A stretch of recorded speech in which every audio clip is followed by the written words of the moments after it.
Welcome to Bio Bytes, where we journey through history's most compelling lives and legacies. Today, we're diving into the story of Emperor Haile Selassie I, a leader who defied the odds, a king of kings, a man whose name evokes reverence, controversy, and myth.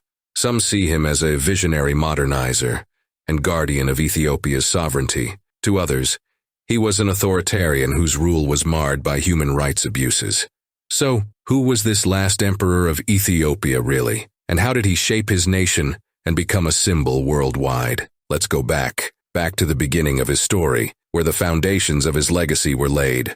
In the late summer of 1892, in a small town named Egersagoro, a child was born. He would come to be known as Haile Selassie, but at birth he was named Lige Tafari Makonnen. Lige means child of, a title denoting his noble lineage. Tafari means one who is respected or feared, and Makonnen was the name of his father, Ras Makonnen, who was one of Ethiopia's most powerful figures. Young Tafari was born into a noble family bound to the ancient Solomonic Dynasty, which traced its lineage back to the biblical King Solomon and the Queen of Sheba. His childhood would unfold amidst Ethiopia's shifting sands of power, culture, and ancient traditions. At the time of Tafari's birth, his father, Ras Makonnen, was a key advisor to Emperor Menelik II, a ruler whose name reverberates in Ethiopian history. Menelik was not only an emperor, but a symbol of resistance. Just a few years before Tafari's birth, Emperor Menelik had begun a modernizing campaign across Ethiopia, fortifying its defenses against European encroachment as foreign powers spread across Africa in a furious race for control, known today as the Scramble for Africa. Under Menelik's guidance, Ethiopia had begun an era of transformation, establishing a centralized government and forging alliances to secure its sovereignty. As young Tafari grew, so did Ethiopia's standing among nations. But the Ethiopian Empire, known then as Abyssinia, was far from homogeneous. It was a complex tapestry of ethnic groups, each with its own language, traditions, and religious beliefs. The two largest groups were the Oromo and the Amhara, but minorities such as the Somali in the south and the Tigrayans in the northeast were integral to Ethiopia's mosaic. These differences would shape the empire's fate and play a major role in Tafari's rule. Tafari's father, Ras Makonnen, ruled as governor of Harar, a historic city where diverse cultures and religions mingled. Harar was an ancient city with towering walls and a proud heritage, and it was here that young Tafari grew up, surrounded by stories of Ethiopian valor, including the tale of how Menelik had repelled the Italians at the Battle of Adwa, a moment that secured Ethiopia as one of Africa's only unconquered territories. In the first years of his life, Tafari would have been deeply shaped by the image of his father, a capable ruler, military leader, and a devoted modernizer. Ras Makonnen was more than a governor. He was a role model. His commitment to education, his wisdom, and his ability to navigate the treacherous waters of court politics left a lasting mark on the young Tafari. Even as a boy, Tafari was seen as unusually intelligent, perceptive beyond his years, and deeply observant, a young leader in the making. Yet Tafari's path to power was far from straightforward. Emperor Menelik II had other plans for succession. Tafari's father was a close advisor, but he wasn't in line to inherit the throne. Menelik had his own daughter, Zewditu, and grandson Lige Iyasu, whose claims were stronger by lineage. As Menelik aged, whispers of succession filled the palace. Tafari would have watched from the sidelines as noble families maneuvered and schemed for power. As he grew into his teenage years, Tafari received his first noble title, Dejazmach, meaning keeper of the door. In Ethiopia, titles were not just honors, they were responsibilities. At 13, Tafari became a governor, learning firsthand the challenges of governance in Sidamo, a region far to the south, where he would start to hone his skills in diplomacy and administration. His early years in governance revealed a sharp mind and a natural charisma that inspired loyalty among those around him. But power at this time was shifting in Ethiopia. Menelik's health began to decline, and his successor, Lige Iyasu, faced intense opposition. Rumors spread that Iyasu might convert to Islam, a rumor that threatened to alienate him from the Ethiopian Orthodox Church, a cornerstone of Ethiopian culture. Ethiopia's political elite were wary. a leader aligned with Islam threatened the balance of power. The country's political order was at stake, and in 1916, the Council of Ministers moved to depose Iyyasu, placing Tafari's cousin, Zewditu, on the throne. With Empress Zewditu crowned, Tafari's rise gained momentum. Though only in his 20s, he was named regent and designated successor. As regent, Tafari would have authority over the day-to-day matters of state, while Zewditu held the symbolic role of empress. This balance of power, young Tafari, a progressive force, and Zewditu, a symbol of tradition, would define Ethiopia's next era. Tafari's dreams of a modernized Ethiopia were no secret, and under his regency, Ethiopia's doors slowly began to open to the outside world.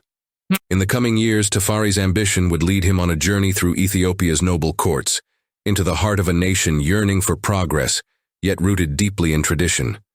Ethiopia, unlike so many other nations in Africa, had resisted European domination. But the world was changing, and Tafari would soon face the challenge of protecting his nation's sovereignty while transforming it for a new era.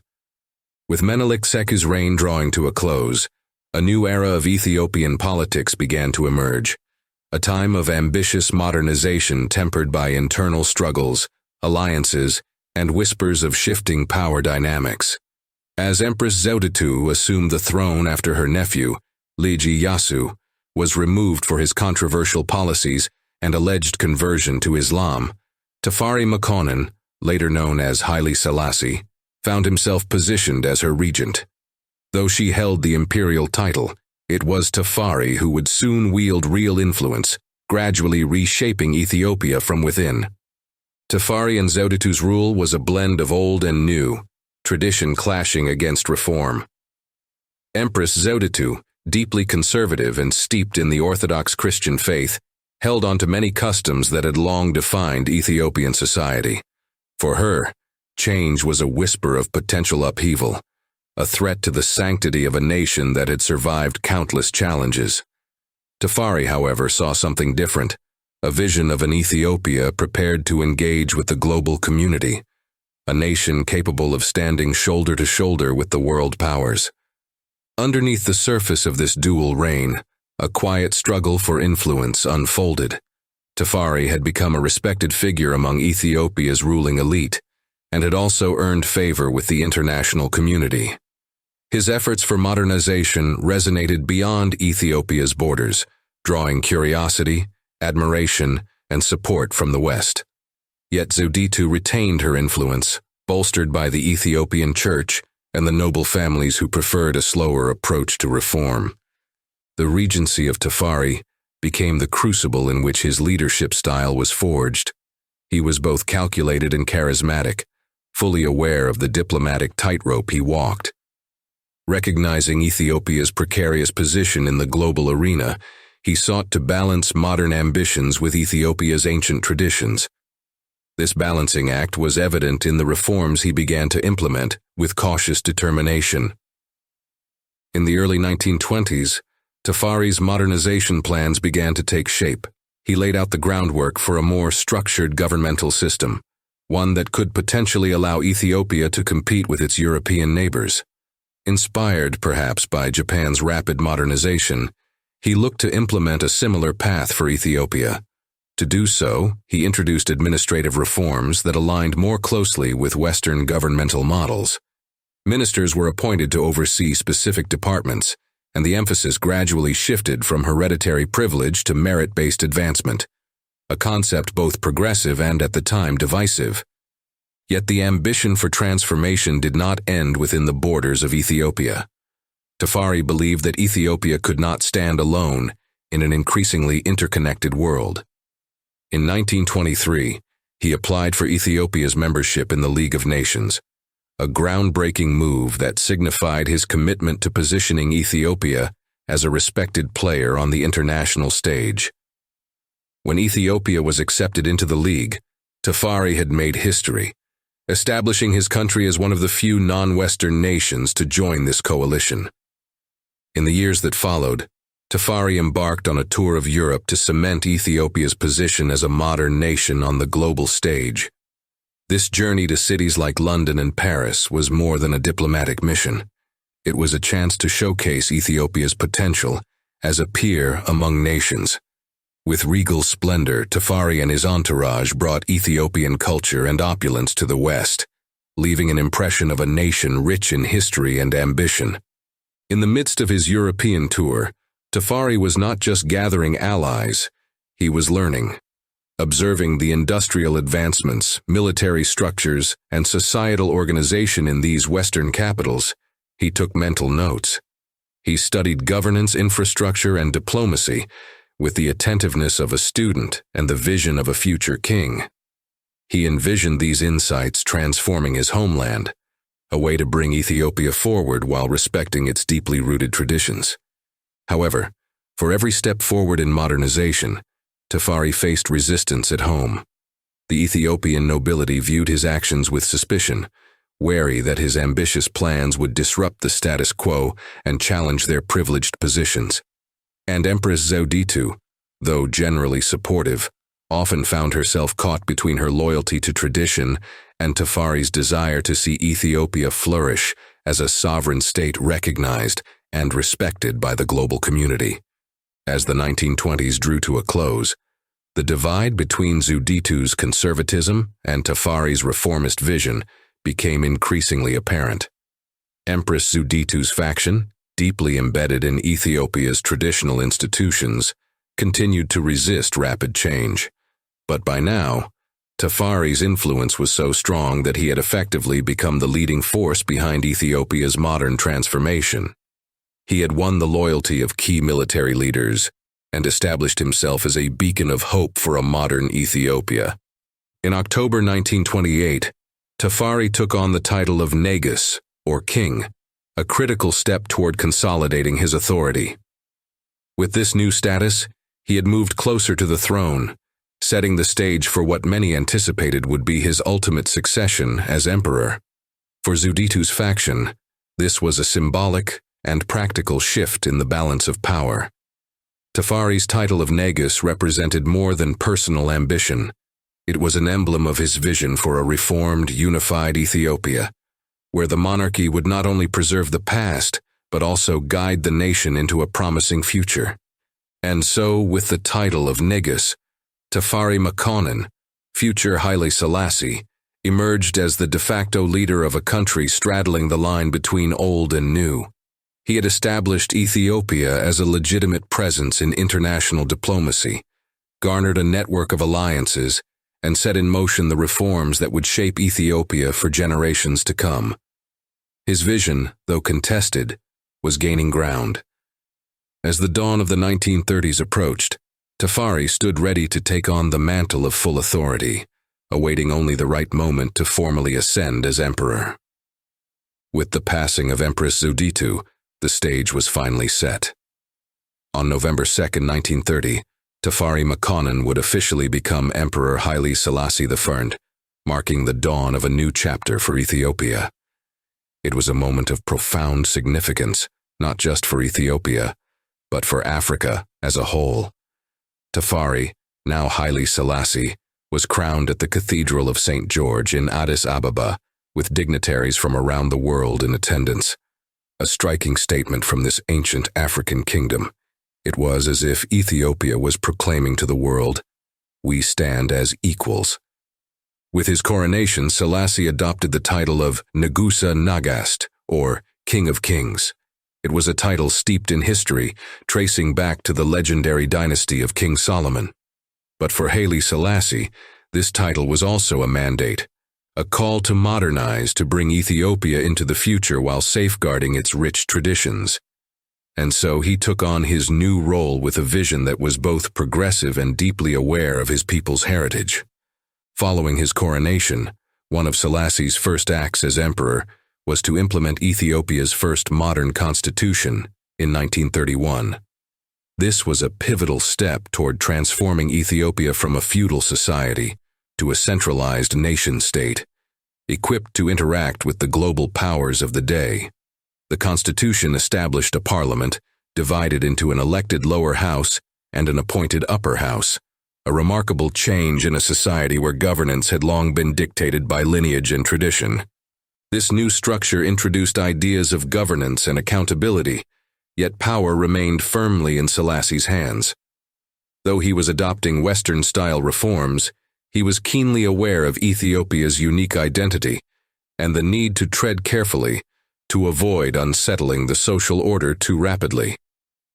For all its modern appearance, the constitution still maintained the emperor as the ultimate authority, a sovereign whose lineage claimed roots as deep as the ancient rulers of biblical lore.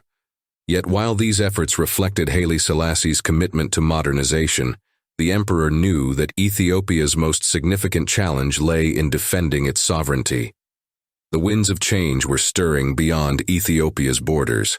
To the north, Italian-occupied Eritrea loomed as a constant reminder of Italy's colonial ambitions. And to the east, Mussolini was looking for ways to complete the unification of his East African territories. By the early 1930s, Italy's intentions were becoming increasingly clear. Under the fascist regime of Benito Mussolini, Italy was determined to redeem what it saw as a national humiliation: its defeat in the First Italo-Ethiopian War at the Battle of Adwa in 1896. For Mussolini, this new campaign against Ethiopia was not merely about conquest, but about establishing Italy as a major power on the world stage. Mussolini's imperial vision was ruthless and unrelenting. His ambitions in East Africa went beyond territorial expansion. He sought to create an unbroken Italian empire that stretched from Libya in the north, through Eritrea, across Ethiopia, and into Italian Somaliland. This plan, fueled by fascist ideology, cast Ethiopia as an obstacle to be removed. In December 1934, tensions erupted at Walwal, a small town on the disputed Ethiopian-Italian border. What started as a skirmish between Ethiopian and Italian forces quickly escalated into a diplomatic crisis. Haile Selassie, aware of the gravity of the situation, appealed to the League of Nations, presenting Ethiopia's case with dignity and restraint. He knew that this was more than a mere border conflict. It was the opening salvo of a full-scale invasion. As months passed and diplomacy failed, it became clear that the League of Nations, bound by bureaucracy and political caution, was not going to protect Ethiopia. Selassie saw the writing on the wall, but he held firm, determined to defend his people and his nation's sovereignty. On October 3, 1935, the Second Italo-Ethiopian War officially began as Italian forces marched into Ethiopia, equipped with modern weaponry, tanks, and an overwhelming air force. For Ethiopia, this was a David versus Goliath struggle. Haile Selassie mobilized his people, rallying Ethiopia's disparate forces in a show of unity and resilience. But the Ethiopians, armed with little more than rifles, swords, and spears, were tragically outmatched against Italy's mechanized military. The Italian campaign was brutal and relentless, marked by Mussolini's orders to deploy poison gas, a horrific violation of international law. In May 1936, Addis Ababa fell, and Haile Selassie made the painful decision to go into exile, journeying to Geneva to present Ethiopia's case before the League of Nations. His address to the League was historic, a defiant plea to the world, warning of the growing threat of fascism. He spoke not only for Ethiopia, but for all nations vulnerable to aggression. His closing words would echo through history. "It is us today. It will be you tomorrow." Yet despite his impassioned plea, the League remained ineffective, shackled by the politics of appeasement. Italy's invasion of Ethiopia highlighted the League's limitations, and it would serve as a grim forewarning of the wider conflict that loomed on the horizon, a conflict that would soon engulf Europe and the world. As Selassie sought refuge in Britain, the Italian occupation of Ethiopia marked a dark period for his homeland. Mussolini declared Ethiopia a part of Italian East Africa, and a ruthless colonial administration was imposed. The Ethiopian people endured forced labor, repression, and brutal suppression of any resistance. Yet, in the countryside, pockets of Ethiopian fighters continued to resist, keeping the spirit of independence alive. For the next 5 years, Haile Selassie remained in exile, waiting for the moment he could return to liberate his homeland. And in 1941, as World War II reshaped the global order, that moment came. Allied forces, recognizing Ethiopia's strategic significance, launched a campaign to reclaim the Horn of Africa.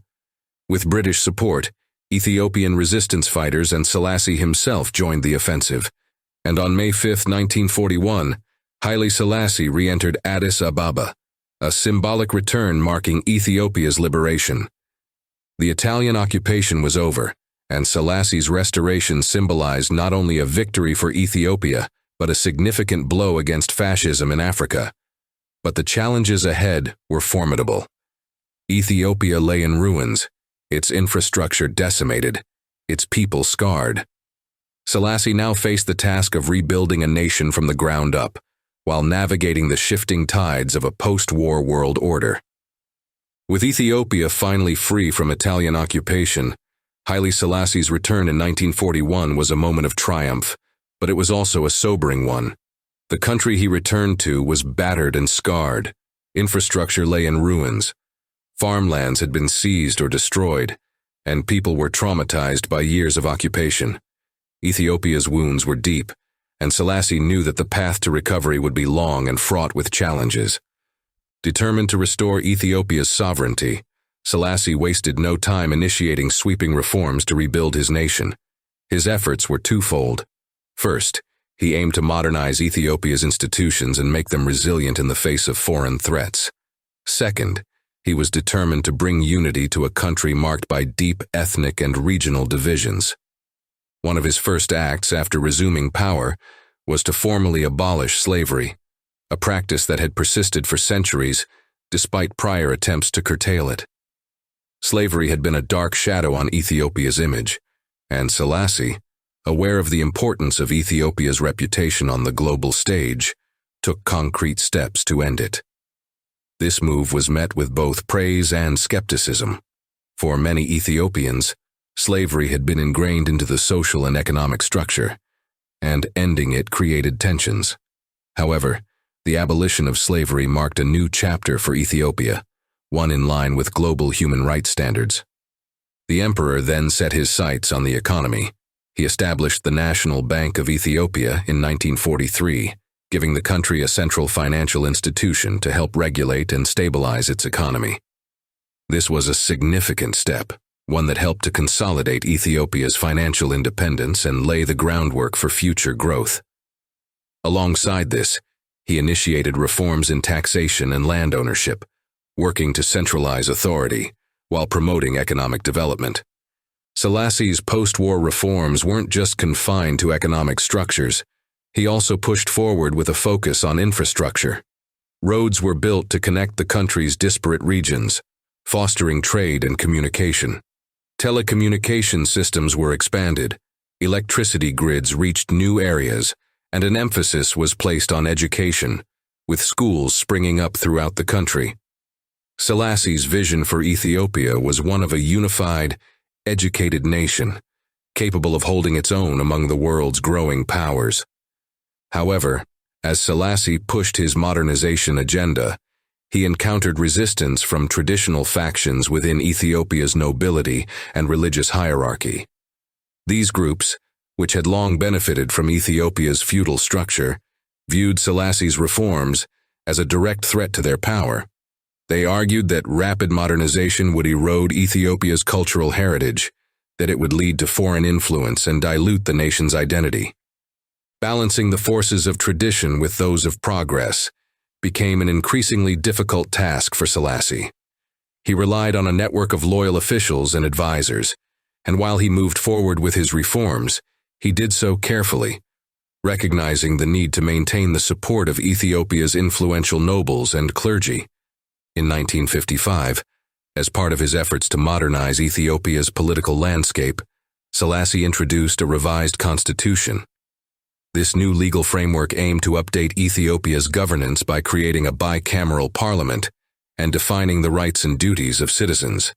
While the constitution was progressive on paper, with provisions aimed at increasing political participation, it still placed ultimate power in the hands of the emperor. Despite outward signs of a more democratic structure, Selassie maintained tight control over the government, ensuring that real power remained centralized. As Ethiopia developed, Selassie also sought to define his country's role in the rapidly changing global order.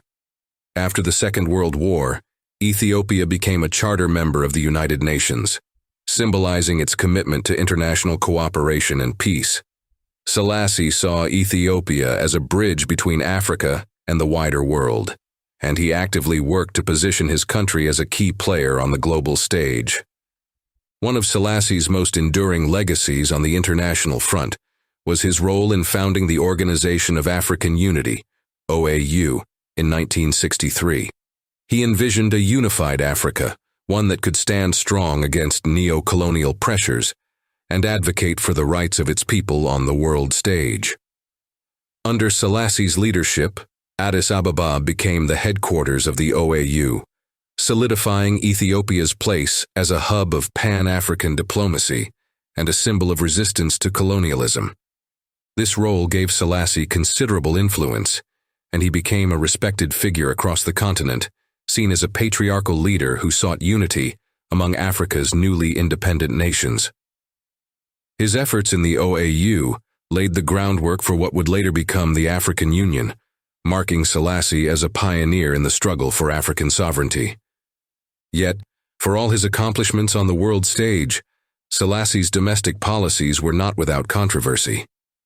His attempts to centralize power and modernize Ethiopia created resentment among various ethnic groups, especially the Tigrayans and Oromos.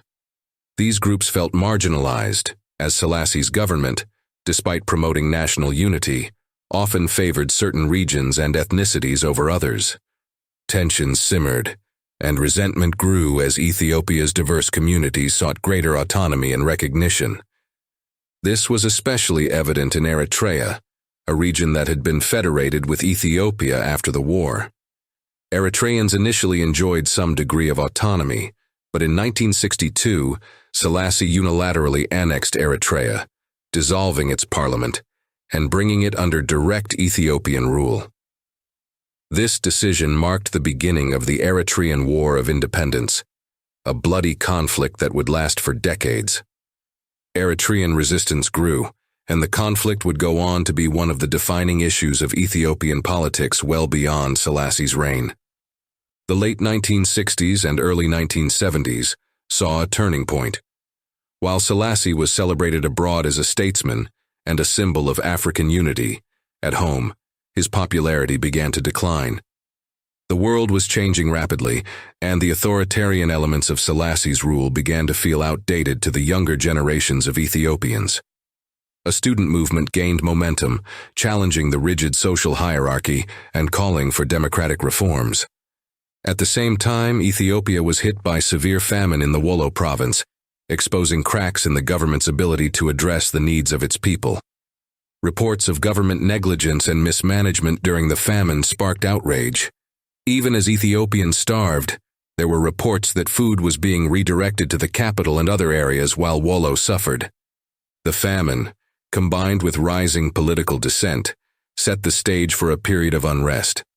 Selassie's reliance on traditional power structures, his resistance to democratic reforms, and the deep-seated ethnic and regional divisions within Ethiopia became catalysts for widespread discontent.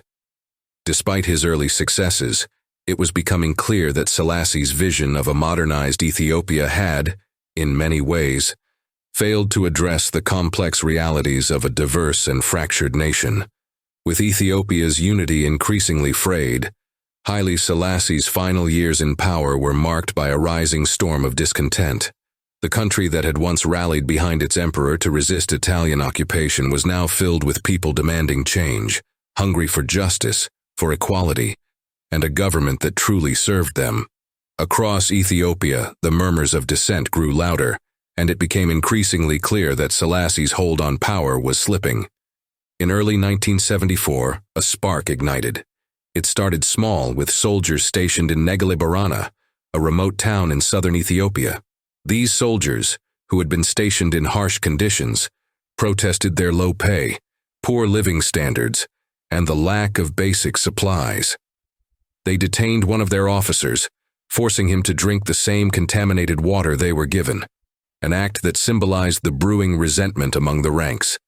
As word of the protest spread, a wave of dissatisfaction began to ripple across Ethiopia.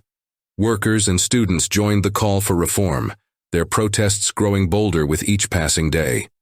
In a country where loyalty to the emperor had once been sacrosanct, people now openly criticized Selassie's administration, demanding accountability and change. The unrest soon reached a boiling point. Strikes broke out, and schools and businesses closed as the protests spread. For many Ethiopians, the famine in Wollo was the last straw. The tragic irony was hard to ignore. As famine took hold, and as children starved, food supplies continued to be directed away from the affected regions to feed the urban centers. Reports surfaced that local officials, desperate for favor and anxious to please the government in Addis Ababa, prioritized the capital over the famine-ravaged areas. The Wollo famine, estimated to have claimed tens of thousands of lives, symbolized the failure of Selassie's rule to protect the most vulnerable in his empire. As the crisis deepened, the emperor's response was slow and, to many, detached. Now in his 80s, Haile Selassie appeared increasingly out of touch. The emperor who had once defied Italy, who had spoken before the League of Nations and become a symbol of anti-colonialism, was now viewed by many Ethiopians as aloof, a ruler who had lost touch with his people. By March 1974, Selassie attempted to quell the unrest with promises of reform. He vowed to address the grievances, announced plans for a revised constitution, and promised to increase accountability. But these reforms, instead of pacifying the protests, only fueled them further. Ethiopians had heard promises of reform before. They wanted action, real change, something the aging emperor seemed unable to deliver. Behind the scenes, a more radical shift was taking place within Ethiopia's military. A group of army officers, many of them young and fiercely nationalist, saw the growing chaos as an opportunity. They called themselves the Derg, officially the Provisional Military Administrative Council, and they began to amass power. At first, the Derg acted under the guise of restoring order, presenting themselves as protectors of Ethiopia's stability. But their intentions soon became evident. The Derg, composed mainly of lower-ranking officers, symbolized a new force, one that was revolutionary, deeply ideological, and determined to dismantle the old imperial system. They believed that Selassie's Ethiopia had failed because it was based on a feudal, oppressive structure, a system that left the majority impoverished and powerless. Their solution was to sweep away the monarchy and establish a new regime, one that promised equality, land reform, and justice for the masses. Selassie was now caught between mounting public anger and the growing power of the Derg. His promises of reform fell on deaf ears, as the Derg positioned themselves as the true voice of the people. Over the summer of 1974, the Derg's influence grew rapidly. They began arresting officials, purging anyone seen as loyal to the old regime, and taking control of critical government functions. The emperor, once revered, was now effectively a figurehead, isolated from the very nation he had ruled for decades. On September 12, 1974, the final blow came. The Derg moved decisively, seizing the imperial palace in Addis Ababa. Selassie was arrested and taken into custody, ending a reign that had lasted for nearly 50 years. The announcement came with a stark message. Ethiopia was now a republic. The imperial system that had held sway for centuries was abolished, and Haile Selassie's reign was declared over. For the people of Ethiopia, the end of Selassie's rule was a seismic shift. Some mourned the passing of an era, while others celebrated what they saw as the dawn of a new age.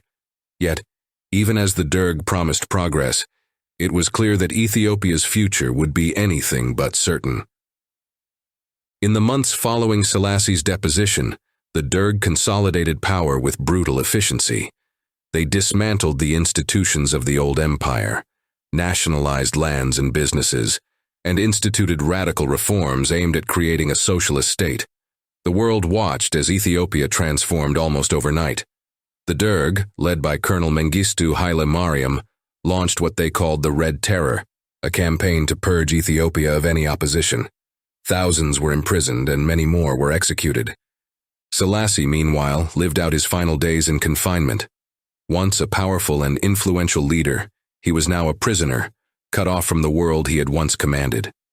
Rumors circulated about his health, and though the official cause of his death in August 1975 was listed as respiratory failure, many believed that Selassie was, in fact, murdered by the Derg. For the people of Ethiopia, the legacy of Haile Selassie remains complex. He was a leader who had achieved great things on the world stage, but who had also failed to address the deep-rooted issues within his own nation. He had modernized Ethiopia and championed African unity, but he had also ruled with a rigidity that left little room for dissent or reform. In his later years, he became a paradox, celebrated abroad, yet resented at home. The story of Haile Selassie, the Lion of Judah, doesn't end with his fall. His influence extends beyond his own era, casting a long shadow over Ethiopia and inspiring a legacy that has reached distant shores and crossed cultural boundaries. Even today, his reign prompts questions, discussions, and reflection on the path that Ethiopia has taken and the challenges that still linger. After Selassie's death in 1975, Ethiopia embarked on a turbulent journey. The Derg, led by Mengistu Haile Mariam, sought to remake Ethiopia through drastic reforms, but their rule quickly turned into a brutal authoritarian regime. With the so-called Red Terror campaign, they purged any perceived enemies, executing thousands and imprisoning many more. Promises of equality and justice turned hollow as Ethiopia sank into one of the darkest periods of its modern history. Yet, Selassie's legacy persisted, both within Ethiopia and in the eyes of the world. For Ethiopians, Selassie was both a visionary and a flawed leader. He was a monarch who had shielded Ethiopia from colonial conquest, giving his people a sense of independence in an era when many African nations were losing theirs. But at the same time, his reluctance to address Ethiopia's most fundamental issues, poverty, ethnic divisions, and feudal inequality, would leave scars on the nation.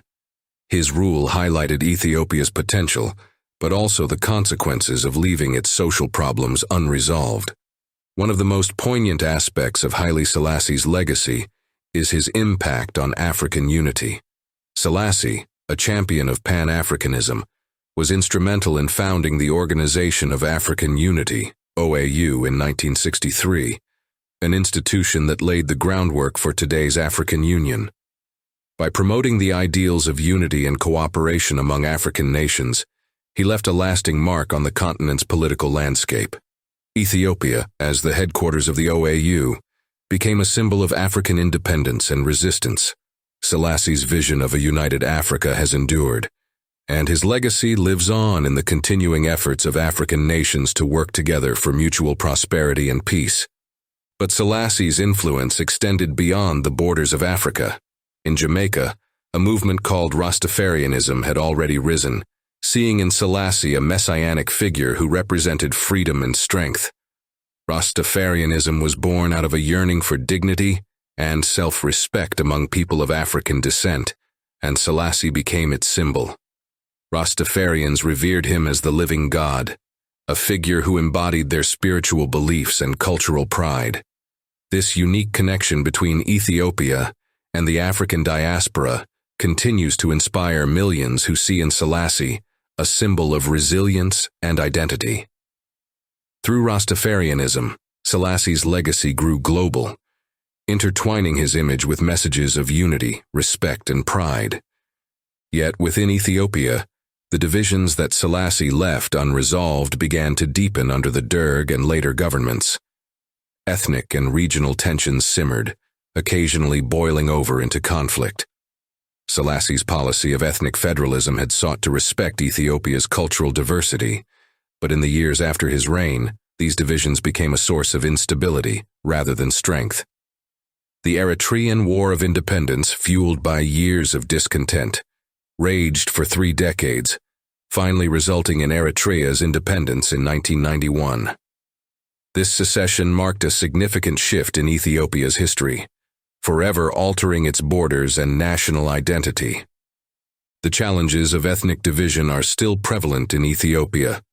The Tigray conflict that erupted in 2020 is a testament to the long-standing ethnic rivalries that Selassie's policies never managed to reconcile.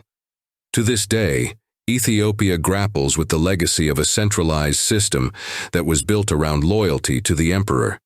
As regions assert their autonomy, the balance between unity and division remains delicate.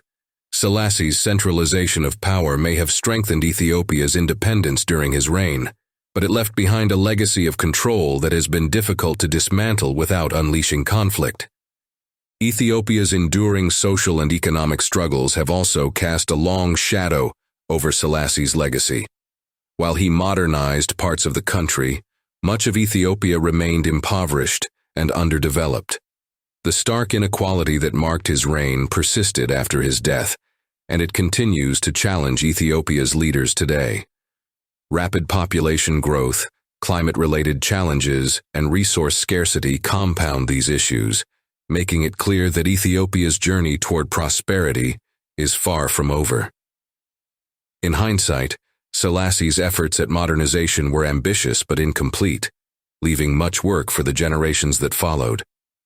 The man who was once Time magazine's Man of the Year has become a figure both revered and scrutinized by history. For those who view him as a symbol of strength and resilience, Selassie embodies a deep pride in Ethiopia's ability to resist colonization, its cultural richness, and its potential for greatness.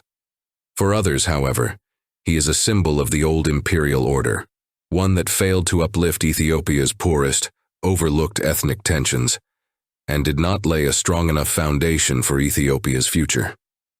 As Ethiopia faces new challenges, from internal strife to global shifts in power, the lessons of Selassie's rule remain relevant. His story is a reminder of both the potential and the peril of leadership. Haile Selassie showed what Ethiopia could become, but he also demonstrated the dangers of neglecting the needs of a diverse and complex nation. In his story lies a message for Ethiopia and for nations everywhere, that true strength is not only in the power of the leader, but in the well-being of the people. As we look back on the life and legacy of Haile Selassie, we find a man who remains as complex and captivating as the nation he once ruled. A man whose vision and flaws have shaped Ethiopia's path and will continue to resonate for years to come. Thank you for joining us on this journey through the life of Haile Selassie. If you enjoyed this exploration of Ethiopia's last emperor, subscribe to Bio Bytes for more deep dives into the figures who shaped our world. Let us know your thoughts in the comments. Was Haile Selassie a hero, a flawed leader, or both?